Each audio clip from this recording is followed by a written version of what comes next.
시편 119편 25절에서 32절 말씀까지 함께 보겠습니다. 25절 말씀. 내 영혼이 진토에 붙어 싸우니 주의 말씀대로 나를 살아나게 하소서.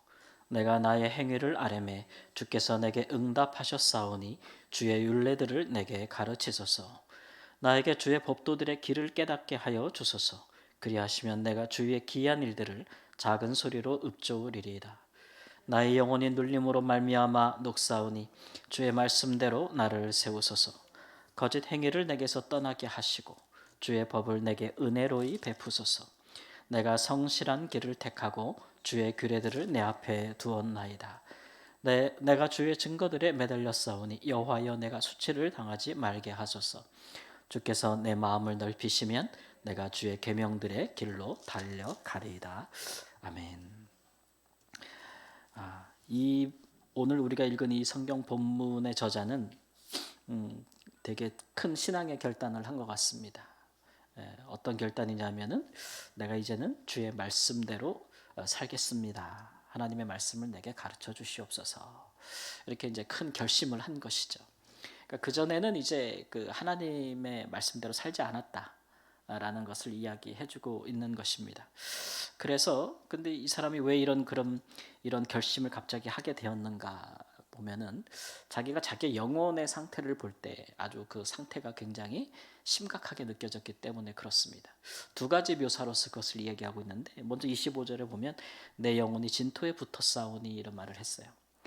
진토에 붙었다라는 얘기는 흙이나 먼지 같은 것이 이렇게 자기한테 달라붙고 덮였다라는 것인데 주로 이제 어떤 표현이냐면은 사람이 죽으면은 이렇게 땅에 들어가면 그 위에 시신 위에 이렇게 흙과 먼지가 덮여 있잖아요.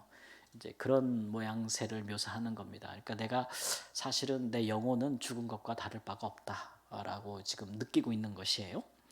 그리고 이제 또 28절 말씀을 나의 영혼이 눌림으로 말미암아 녹사오니 이런 말을 했어요. 자기가 느끼기에 자기의 영혼이 지금 굉장히 심각한 상태인데 마치 그 눌림을 당함으로 녹았다라는 얘기는 이제 큰 돌 같은 거 그거 있지 않습니까? 왜 우리 옛날에 맷돌 같은 거 있듯이 큰 돌 같은 것이 이렇게 앞뒤로 누르면은 거기에 들어간 것들이 이렇게 진액처럼 이렇게 눌려서 나오지 않습니까? 빠져가지고 그런 모습. 그러니까 철저하게 자기 영혼이 좀 심각하게 파괴된 자기의 모습을 보고 이 사람이 더 이상 이렇게 살면 안 되겠다라는 판단을 한 것이겠죠. 물론 그렇다고 해서 이 사람의 삶이 혹은 그 사람의 그 살아가고 있는 뭐 삶의 결과가 다 잘못됐다 이제 이런 표현은 아닌 것 같습니다. 이 사람이 지금 누군지 혹은 또 어떤 지금 사회적인 성취를 이뤘는지 뭐 삶에서 어떤 뭐 결과물들을 뭐 가지고 있는지 그런 것들은 정보가 없어요. 그러나 그가 스스로 느끼기에 내 영혼이 이만큼 지금 망가졌기 때문에 내가 앞으로는 살겠습니다. 하나님 말씀대로 살겠습니다. 그랬더니 나를 이제 살려달라고 이야기하고 그 다음에 하나는 나를 세워달라고 이야기를 하죠. 그만큼 자기의 영혼이 피폐해졌음을 고백하고 있는 것입니다. 그래서 앞으로는 내게 가르쳐 주시면 또 깨닫게 해 주시면 그대로 또 하나님의 율례를 내 앞에 두고 내가 하겠습니다. 이렇게 이야기하고 있죠. 전에 살던 방식에 대해서는 29절 보니까 거짓 행위를 내게서 떠나게 하시고라고 기도한 걸로 봐서는 아마 좀 정직하게 살지 못했던 것 같죠. 거짓 행위라고 했으니 진실하지 않고 사실이 아닌 그런 것들로 속이기도 하고 섞기도 하면서 수단과 방법을 가리지 아니하고 자기가 그렇게 살았던 것 같습니다. 뿐만 아니라 이제 이런 말들은 보통 이제 굉장히 위선적일 때 쓰는 말들이기도 하죠. 겉과 속이 다를 때. 살다 보면 사람들 앞에 자기의 속내 다 드러내기도 어렵고 또 뭐 속과 다르게 행동하기도 하고 막 그렇지 않습니까?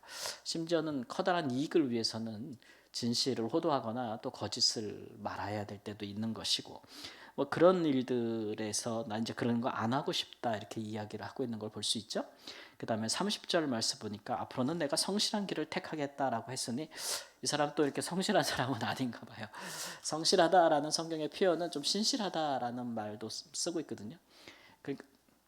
그러니까 뭘 하기로 했으면 이렇게 그것을 지키는 거죠.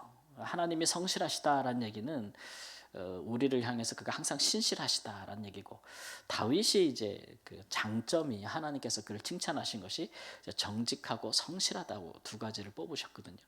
요 두 사람 요게 조금 반대예요. 이 사람은 일단 정직하지 않아요. 거짓을 행하고 그다음에 성실하지 않아요.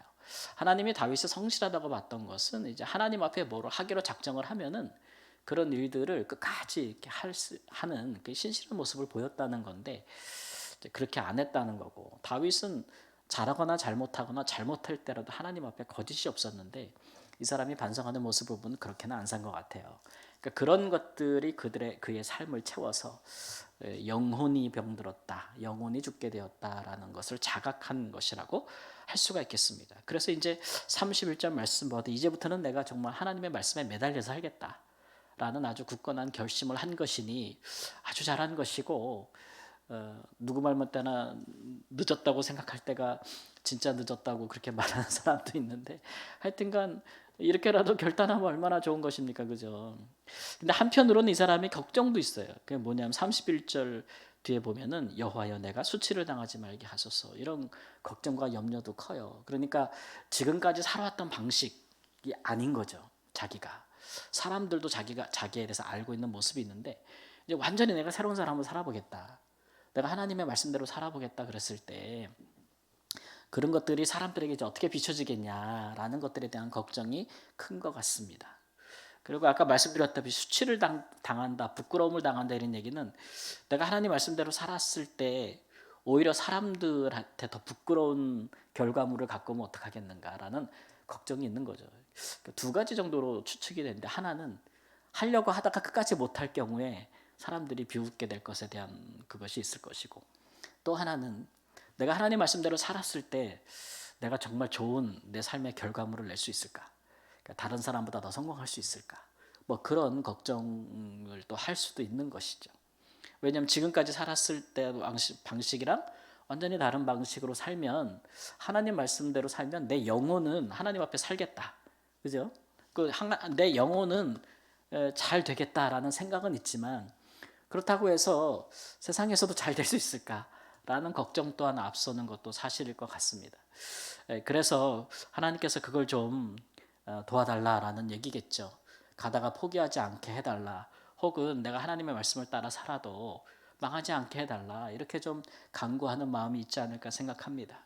그래서 32절에 주께서 내 마음을 넓히시면 내가 계속 하나님의 말씀대로 달려가리다, 이렇게 얘기했으니까 내 마음을 넓혀달라는 얘기는 이 사람이 느끼는 앞으로의 장애는, 그러니까 내가 하나님 말씀대로 살았을 때에 가장 큰 걸림돌과 장애물은 자기 밖에 있는 게 아니라 자기 마음에 있다고 생각하는 거죠.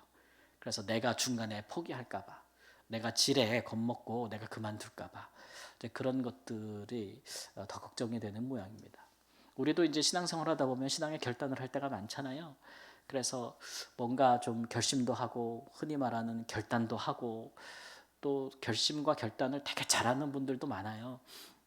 근데 그런 것들이 이제 자주 넘어지거나 이제 하는 것이 무의할 만큼 계속해서 안 하게 될 때, 혹은 실패하게 될 때는 이제 그런 것들에 대한 의욕이나 또 그런 것들을 많이 상실하기 마련이죠. 근데 대부분 이런 것들에 대한 회방은 내 밖에 있는 것들이면은 사실상 그게 힘들긴 해도 그렇게 우리를 넘어뜨리지는 않습니다. 우리 안에 있을 때 그런 것이죠. 예를 들어서 뭐 은혜를 잔뜩 받고 내가 정말 이번에는 가서 우리 가족들을 잘 사랑하고 집에서 화 좀 덜 내고 잘 살아야겠다, 하나님 말씀대로 화목하게 하라고 했으니 우리 애들한테 욕도 좀 안 하고 말이지, 야단도 좀 안 치고, 또 뭐 남편 아내한테 좀 부드럽게 대하고, 뭐 여보 엄마 하면서만 사랑스럽게 하고 해야겠다. 그래서 꼭 그런 날 가면, 은혜 받고 가면 집에서 이제 꼭 이제 그 지랄을 떠는 사람이 하나씩 있잖아요. 내 마음도 몰라주고 막 그러면은 속에서 뭐가 나요? 화가 나고 열불이 나잖아요, 그렇죠? 예. 그러다 보면 이제 화를 빵 터뜨리게 되면은 이제 오늘 가서 은혜 받은 거 다 썼고, 내가 뭐 기도하고 결심한 게 다 무의로 돌아가고 이제 그런 일이 있단 말이에요. 근데 우리가 이제 생각해야 되는 것은, 내가 은혜를 받으면, 이제 내가 은혜를 받고 뭔가 하나님 앞에 결심을 하면 진짜 장애는 내 안에 있다 그러는 거잖아요. 그러니까 집에 갔을 때 그렇게 나를 화나게 만드는 건 항상 있었다고요. 그게 없었던 게 아니잖아요. 근데 은혜는 내가 받았지 그 사람이 받은 게 아니잖아요. 아, 은혜는 내가 받고 왔지 남편이 받았어? 내가 받았지 자식이 받았냐고. 그러니까 내가 받은, 내가 결심한 거잖아요, 내가. 그 똑같은 일이 있으면 그것을 이겨내야 되는 사람은 누구예요? 나여야 되는 거야, 나. 근데 우리 항상 너 때문에 내가 받은 은혜 다 쏟았다 그러고 저것 때문에 내가 하나님 앞에 결단하고 다 무너졌다 이렇게 얘기를 하지만 진정한 장애와 걸림돌은 항상 우리 안에 있는 것이죠. 그럼에도 불구하고 그래도 화내지 말라, 그래도 분노하지 말라, 그래도 욕하지 말라고 은혜 주신 거지. 그렇죠? 그렇게 생각하면 진정한 그 걸림은 다 우리 안에 있는 것입니다. 이런 것이 무너지면 크게 결심하고 크게 무너져도 문제고 작게 결심하고 작게 무너진 것도 자주 일어나도 우리에게 유익은 없습니다. 그래서 이제 이 시편 기자처럼 기도하는 게 참 좋다라는 생각이 들어요. 은혜 받을 때만 기도하지 말고 받은 은혜를 가지고 어떻게 살아갈 것인가를 삶 가운데 그 이유를 생각하고 꼼꼼하게 기도하는 게 좋다라는 것이죠. 예배 마치고 은혜 받고 돌아가면서 이런 기도 있잖아요. 하나님 오늘 집에 가서 남편이 나를 화를 돋가도 하나님 내가 마음 편안하게 해주세요. 같이 화나지 않게 해주세요. 예를 들면 그렇게 기도하는 것이 좋다 이런 얘기죠. 우리가 성경에 보면 이제 그 마가 요한이라고 하는 사람이 있습니다. 그죠? 바나바와 바울이 선교를 행할 때에 1차 선교가 끝나고 1차 선교 할 때 같이 가는 그 수행하는 사람으로 두었잖아요. 그죠? 근데 이 사람이 처음에 이렇게 가다가 금방 힘들다고 젊은 사람이기도 하니까 그냥 힘들다고 길에 뭐 여러 가지 어려움이 있었겠죠. 선교 여행에. 그래서 포기하고 그냥 집으로 가버렸대. 돌아가 버렸어요. 뭐 돌아가 버렸으니까 나이 많은 바나바와 조금 바나바보다는 좀 젊으신 바울 두 분이서 수정 돋는 사람 없이 젊은 사람 없이 두 분이 하여튼간 선교 여정을 다 마치고 이제 돌아갔는데 뭐 그럴 때는야 뭐 그냥 그랬죠. 근데 이제 2차 할 때가 문제였죠. 다시 가려고 하니 바나바는 자기 조카인 요한을 다시 한번 데려가자고 하고 사도 바울은 그렇게 힘들 때 우리를 떠나고 포기한 사람은 절대 데려갈 수 없다고 어떻게 말했을지 이해가 가요. 저런 인간은 데려가면 안 된다고 아마 그랬을 거예요. 저거는 자격이 없다고 저게 무슨 선교사냐고 막 아마 그랬을 거예요. 그러니까 둘이 아주 심하게 싸웠다 그랬어요. 바나바가 바울하고 심하게 싸우고 화해했어요 안 했어요? 화해 안 했거든. 그래가지고 서로 갈라져서 갔잖아요. 갈라지는 것도 은혜긴 해. 갈라지면 하나가 아니라 둘이 되니까 하여튼간 뭐 그런 역사들이 있기는 하지만 그러나 이제 선교에 있어서 큰 이제 다툼이 발생하게 되는 것이 그게 이제 마가 요한이 이런 결단과 결심을 스스로 이제 약해져 가지고 포기했을 때. 그러니까 우리가 뭔가 하나님 앞에 결단을 하게 되면은 그런 결단이 행동으로 우리가 옮길 때 이제 어떤 것들을 감수해야 되는지를 사실은 생각을 하기 마련이죠. 그렇죠? 우리가 뭔가 헌신하겠다고 하면은 내가 이렇게 헌신하게 되면은 이런 어려움이 있을 것으로 예상이 된다라고 하는 것이 사실 지혜 있는 사람 아니겠어요? 그래서 예수님도 너희가 나를 따라오려 그러면 생각 잘해라라는 말씀을 제자들에게 주신 것도 뭐 전쟁하는 요즘 전쟁 한창이지만 전쟁하는 사람이 전쟁할 때 전력을 비교도 안 해보고 그렇게 전쟁하면 전쟁에서 어떻게 이기겠니? 그리고 큰 또 이렇게 건물을 세우는 사람이 그 건물을 세울 때 거기 들어가는 비용이 얼마인지 계산도 안 해보고 시작부터 하면 땅부터 파면 그 건물을 어찌다 완공을 하겠느냐 이런 말씀을 하신 비유로 말씀하신 거 아시죠? 그러니까 우리가 하나님 앞에 뭔가 결심을 하면은 그 결심을 행동으로 옮길 때에 이제 어떠한 것들을 지혜롭게 우리가 생각해보고 준비하고 예상할까 이런 것들도 고려해야 된다라는 것입니다. 이런 것들이 믿음이 없다는 건 아니거든요. 믿음이라는 것이 생각이 없고 지혜가 없고 뭐 그런 것들은 아니에요. 뭘 하게 되면은 철저하게 준비하고 하면서 기도하는 것도 굉장히 지혜로운 일이에요. 이 사람이 하나님 이렇게 살겠습니다라고 기도를 마치는 것이 아니고, 근데 이거 행할 때 가장 큰 걸림이 저 자신이에요. 사실 하나님, 내가 사실 이거 내 마음 때문에 내가 못할 것 같아요. 그러니까 하나님 내 마음을 붙들어 달라고 이렇게 기도를 마무리하는 것은 참 하나님 앞에 정직하고 지혜롭다라는 생각이 들거든요. 우리 기도도 그와 같아야 될 것이다 라고 생각을 합니다. 그래야 우리의 결심이 약하거나 자주 넘어지지 않겠죠. 우리가 성경에서 우리에게 원하는 것은 영혼이 잘됨 같이 범사가 잘 되는 것입니다. 근데 범사가 잘 되는 것 같아도 우리가 하나님의 말씀에서 벗어난 길이라면 그것은 우리의 영혼은 병드는 것이고 우리 영혼은 죽어가는 것이에요. 그렇게 시간이 지나면 처음에는 별 일이 다 잘 되니까 사실 못 느껴요. 그러나 그것이 오래되면 그 잘된 일들이 나중에 내 영혼을 죽이는 일로 돌아옵니다. 그럴 때야 우리가 느끼죠. 내가 죽겠구나.